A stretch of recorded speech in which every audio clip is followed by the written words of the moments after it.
നമ്മൾ ഇന്നത്തെ വീഡിയോ പരിശോധിക്കുന്നത് നമ്മുടെ വാട്സപ്പിലൊക്കെ ചില ആളുകൾ വ്യൂ വൺസ് ആയിട്ട് വോയിസുകളൊക്കെ അയച്ചു തരാറുണ്ട്. വോയിസ് ആയാലും ഫോട്ടോസ് ആണെങ്കിലുമൊക്കെ ഫോട്ടോസും വീഡിയോസൊക്കെ അയച്ചു തരാറുണ്ട്. അപ്പോൾ വീഡിയോസുകളൊക്കെ അയച്ചു തന്നാൽ അത് സേവ് ചെയ്യുന്നതിനെക്കുറിച്ച് ഐഫോൺ ഉപയോഗിക്കുന്ന ആളുകൾക്ക് സൗകര്യമുണ്ട്. നമ്മുടെ ഐഫോൺ ഉപയോഗിക്കുന്ന ആളുകൾക്ക് അവരുടെ ആ വീഡിയോ പ്ലേ ആക്കി അവിടെ വലതു ഭാഗത്ത് അവർക്ക് ഐക്കൺ ബട്ടൺ ക്ലിക്ക് ചെയ്ത് നിങ്ങൾക്ക് അത് സേവ് ചെയ്യാനും നിങ്ങൾക്ക് നിങ്ങളുടെ സ്ക്രീനിലേക്ക് കൊണ്ടുവന്ന് അത് സ്ക്രീൻ റെക്കോർഡ് ചെയ്യാനൊക്കെ സാധിക്കും.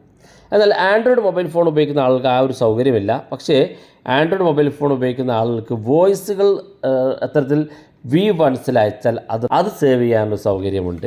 വളരെ വ്യത്യസ്തമായിട്ടുള്ള ഫീച്ചറാണ്. ഇതാരും ദുരുപയോഗം ചെയ്യരുത്. കാരണം ഒരുപാട് ആളുകൾ പല പേഴ്സണൽ കാര്യങ്ങളും വി വൺസായിട്ട് അയക്കും. ഇത് പുറത്തു പോകില്ല എന്നുള്ള ധൈര്യത്തിലാണ് അവർ ചെയ്യുന്നത്. പക്ഷേ നിങ്ങളത് സേവ് ചെയ്യാതിരിക്കുക. അപ്പോൾ ഞാനത് കാണിച്ചു തരാം എങ്ങനെയാണെന്ന്. ചില അത്യാവശ്യ വോയിസുകളൊക്കെ നിങ്ങൾക്ക് അങ്ങനെ സേവ് ചെയ്യേണ്ടി വന്നാൽ നിങ്ങൾക്ക് ഉപയോഗിക്കാൻ സാധിക്കും. അപ്പോൾ നിങ്ങൾക്ക് ഇവിടെ കാണാൻ സാധിക്കും. താഴെ ഭാഗത്തേക്ക് നോക്കുക, ഇവിടെ വോയിസ് വന്നിട്ടുണ്ട്. വി വൺസ് ആയിട്ടുള്ള വോയിസാണ്. ഞാനത് ക്ലിക്ക് ചെയ്യുമ്പോൾ ആ വോയിസ് ഇവിടെ കാണാൻ സാധിക്കും. ഇത് ഞാൻ ബാക്ക് അടിച്ചാൽ ആ വോയിസ് എൻ്റെ അടുത്ത് നിന്ന് പോകും.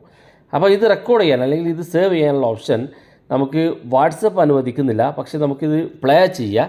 ഇപ്പോൾ ഞാനത് പ്ലേ ചെയ്യുന്നില്ല. പ്ലേ ചെയ്തതിന് ശേഷം നിങ്ങളുടെ മൊബൈൽ ഫോണിൻ്റെ സ്ക്രീൻ ഇതുപോലെ ഒന്ന് സ്ക്രോൾ ചെയ്യുക. സ്ക്രോൾ ചെയ്തതിന് ശേഷം നിങ്ങളുടെ ഫോണിലുണ്ടാകും സ്ക്രീൻ റെക്കോർഡ് എന്നുള്ള ഫീച്ചർ. ഇനി അതില്ലെങ്കിൽ നിങ്ങൾക്ക് ഈ നിങ്ങളുടെ നോട്ടിഫിക്കേഷൻ ബാറിലേക്ക് അത് കൊണ്ടുവരാനുള്ള സൗകര്യമുണ്ട്.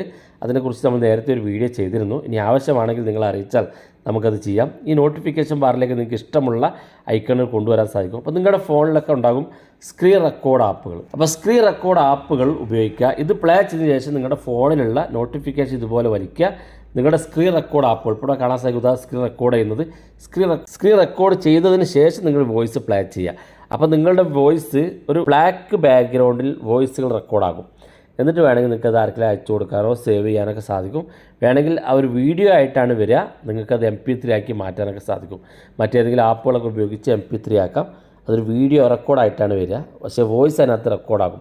അപ്പോൾ ഇങ്ങനെ വോയിസ് നിങ്ങൾക്ക് റെക്കോർഡ് ചെയ്തെടുക്കാൻ സാധിക്കും. ഇത് ദുരുപയോഗം ചെയ്യരുത്. ആവശ്യമുള്ളവർ ചില അത്യാവശ്യ ഘട്ടത്തിലൊക്കെ നിങ്ങൾക്ക് ഉപയോഗപ്പെടും.